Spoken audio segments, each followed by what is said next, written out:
NEET UG परीक्षा से जुड़ी बड़ी खबर आपको बता देते हैं। अभी सुप्रीम कोर्ट में फिर से सुनवाई शुरू हो चुकी है। लंच ब्रेक के बाद दोबारा से सुनवाई शुरू हुई है। नीट यूजी परीक्षा मामले में आज सुनवाई पूरी कर लेंगे। सीजेआई की तरफ से कहा गया है शाम 4 बजे तक ये उम्मीद है कि जो सुनवाई है वो पूरी हो जाए। बड़ी खबर हम आपको ये बता रहे हैं। देखिए, अभी जब दोबारा से सुनवाई शुरू हुई है तो उस वक्त जो 67 टॉपर्स की बात है उनको लेकर भी सीजेआई बोले हैं। उन्होंने कहा है कि 61 में से 44 ऐसे हैं जिन्हें ग्रेस मार्क्स मिले हैं। हालांकि री एग्जाम को लेकर भी चर्चा चल रही है।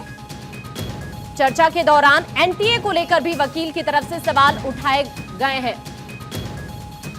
और इस वक्त हमारे सहयोगी सुमित हमारे साथ जुड़ रहे हैं। सुमित का सीधा रुख कर लेते हैं। सुमित, अभी सुनवाई को लेकर क्या अपडेट वहां से मिल रहे हैं? देखिए, 1 बजे तक सुनवाई चली थी, उसके बाद 1 से 2 का लंच ब्रेक था। उसके बाद 2 बजे के बाद सुप्रीम कोर्ट में एक बार फिर से सुनवाई शुरू हो गई है। लंच ब्रेक के बाद जब सीजेआई की बेंच बैठी तो उस वक्त सीजेआई ने सीधे तौर पर कहा है कि हम आज इस पूरे मामले की सुनवाई कंप्लीट कर लेंगे, यानी पूरी कर लेंगे। लगभग 4 बजे तक ये सुनवाई कंप्लीट हो जाएगी। हो सकता है कि आज ही सुप्रीम कोर्ट इस पूरे मामले को लेकर आदेश जो है वो सुना दे, क्योंकि लगातार यहाँ जो मांग की गई है इस पूरे में कि जिस तरह से पेपर लीक की घटना हुई है, ऐसे में पूरे देश में जो है वो पेपर लीक की घटना के मद्देनजर परीक्षा को रद्द किया जाना चाहिए। दोबारा जो है वो परीक्षा कराने की जरूरत है, ये तमाम याचिकाकर्ता की ओर से सुप्रीम कोर्ट में कहा गया है। लेकिन आज सीजेआई ने एक अहम बात लंच से पहले कही है कि अब तक सुनवाई के दौरान जो है सबूत ऐसे नहीं मिले हैं जिससे ये पता चल सके कि पूरे देश में पेपर जो लीक है वो बड़े पैमाने पर हुआ है। तो कहीं ना कहीं सीजेआई ने साफ तौर पर संकेत यहां दे दिए हैं कि सबूत जो है वो नहीं है पेपर लीक के, कि पूरे देश में बड़े पैमाने पर लीक की जो घटना है वो हुई है। इसके फिलहाल सबूत जो है वो याचिकाकर्ता के पास नहीं है, ये सीजेआई ने साफ तौर पर कहा है। हालांकि याचिकाकर्ता के जो वकील थे नरेंद्र हुडा, उन्होंने अब से थोड़ी देर पहले अपनी दलील पूरी कर ली है। उन्होंने सीधे तौर पर कहा है कि इस पूरे घटनाक्रम में जो पेपर लीक के जो पीछे का जो गिरोह है वो संगठित गिरोह है, और कहीं ना कहीं इस पूरे मसले को लेकर जो अभी मुख्य आरोपी जो है संजीव मुखिया, उसकी भी गिरफ्तारी होना बाकी है। इस लिहाज से जिस तरह से पेपर लीक की घटना को अंजाम दिया गया, इसका जो स्प्रेड है वो काफ़ी बड़े पैमाने पर है। यहाँ तक कि व्हाट्सएप से जो है वो पेपर लीक की घटना को अंजाम दिया गया। यहाँ तक कि 6 घंटे तक पेपर जो है लीक है, 6 घंटे पहले तक पेपर लीक की घटना को अंजाम जो है वो दे दिया गया था। तो यहाँ सीधे तौर पर याचिकाकर्ता कहना है। लेकिन ये जो 61 टॉपर्स की बात सामने आ रही है, सवाल उठना क्या लाजमी नहीं हो जाता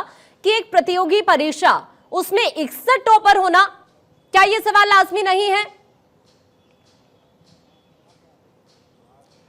बिल्कुल। देखिए, ये सवाल सीजेआई ने पूछा था, लेकिन जिस पर सॉलिसिटर जनरल तुषार मेहता जो एनटीए की ओर से पेश हुए थे, उन्होंने कहा कि 2022 और 2023 का भी एनटीए ने अध्ययन किया है और 2024 में जो रिजल्ट आए हैं उसमें 2023 और 2022 से कोई ज़्यादा अंतर दिखाई नहीं देता है। ऐसे में ये कह पाना कि 2024 का जो रिजल्ट है वो बड़े पैमाने पर धांधली का परिणाम है, इस बात से एनटीए ने एक बार फिर से इनकार किया है। तो निश्चित तौर पर अभी तक एनटीए जो है वो सुप्रीम कोर्ट को ये समझाने की कोशिश कर रहा है कि जो पेपर लीक हुई है वो सिर्फ पटना और हजारीबाग तक ही सीमित है। और कहीं ना कहीं सीजेआई ने भी इस बात को माना है कि इसके अलावा, यानी कि पटना और हजारीबाग के अलावा बाकी जगहों पर ऐसे कोई सबूत जो हैं वो फिलहाल नहीं दिखाई देते हैं कि पेपर लीक का जो पैमाना है वो काफ़ी बड़ा है। सुप्रीम कोर्ट ने यह भी संकेत दिए हैं कि अगर बड़े पैमाने पर पेपर लीक की घटना नहीं हुई है तो यह परीक्षा रद्द नहीं होगी।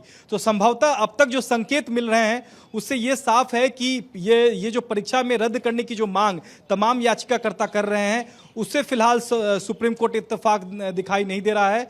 हो सकता है कि सुप्रीम कोर्ट जो है वो छात्रों के खिलाफ जाकर फैसला दे। जो छात्र जिस तरह से मांग कर रहे हैं कि परीक्षा को रद्द किया जाए, लगता नहीं है कि अब तक के जो सुप्रीम कोर्ट के जो ऑब्जर्वेशन है, अब तक के जो संकेत हैं, उससे साफ पता चलता है कि फिलहाल सुप्रीम कोर्ट परीक्षा रद्द करने के मूड में दिखाई नहीं दे रहा है। फिलहाल आखिरी पड़ाव में, आखिरी दौर पर सुनवाई जो है वो चल रही है। अगले 1 घंटे में इस पूरे मामले को लेकर सुप्रीम कोर्ट में सुनवाई जो है वो पूरी हो सकती है। उसके बाद देखना होगा कि क्या सुप्रीम कोर्ट आज ही इस मामले में आदेश देता है या फिर आदेश को सुरक्षित रखता है, ये भी देखना बेहद अहम होगा। तो 4 बजे तक ये सुनवाई चलेगी। यानी अभी हमें इंतजार करने की जरूरत है। 4 बजे हो सकता है कि तस्वीर पूरी तरह से नीट पेपर को लेकर साफ हो जाए। लेकिन आपका आकलन क्या कहता है? देखिए, बहुत बड़ी संख्या में छात्रों के भविष्य का सवाल है और सभी की जो इस वक्त निगाहें टिकी हुई हैं वो सुप्रीम कोर्ट पर ही टिकी हुई हैं।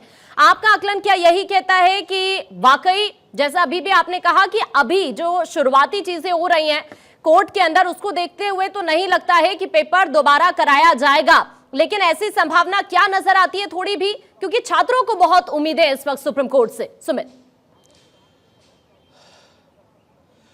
बिल्कुल बहुत अच्छा सवाल पूछा आपने, लेकिन अब मैं आपको बता दूं कि अब तक जो याचिकाकर्ता के जो वकील हैं वो सुप्रीम कोर्ट को कन्विंस नहीं कर पाए हैं कि बड़े पैमाने पर लीक की घटना हुई है। अब तक याचिकाकर्ता ये भी नहीं बता पाए हैं कि पटना और हजारीबाग के अलावा और किस राज्य में जो है वो पेपर लीक की घटना हुई है, ये भी अब तक कन्विंस कोर्ट को याचिकाकर्ता के जो वकील हैं वो नहीं कर पाए हैं। इसीलिए सीजीआई लंच से पहले सीजीआई को ये बोलना पड़ा कि अब तक ऐसे सबूत हमारे पास नहीं है, याचिकाकर्ता ने ऐसे सबूत भी नहीं दिए हैं कि ये पता चल सके कि बड़े पैमाने पर लीक की घटना हुई हो।